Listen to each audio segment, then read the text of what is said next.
Hi, Diwali potluck కోసమని నేనేం specials చేశానో మీకు చూపిస్తాను రండి. ఫస్ట్ వేడి వేడి అన్నం,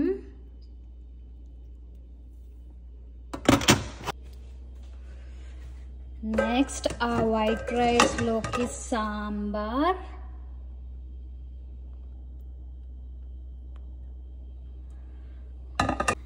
next bone-in chicken fry, next comes boneless chicken fry,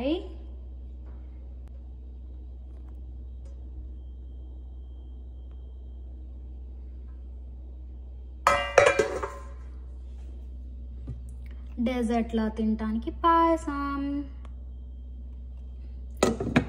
ఇది నా నుండి నేను చేసిన దివాళీ పాట్లక్ స్పెషల్స్. మళ్ళీ అందరూ వచ్చిన తర్వాత వాళ్ళు ఏమేమి డిషెస్ చేసుకుని తీసుకొచ్చారో మీకు చూపిస్తాను. అప్పటి వరకు ఈ ఉన్న గిన్నెలు నేను తోముకుంటా. బాయ్.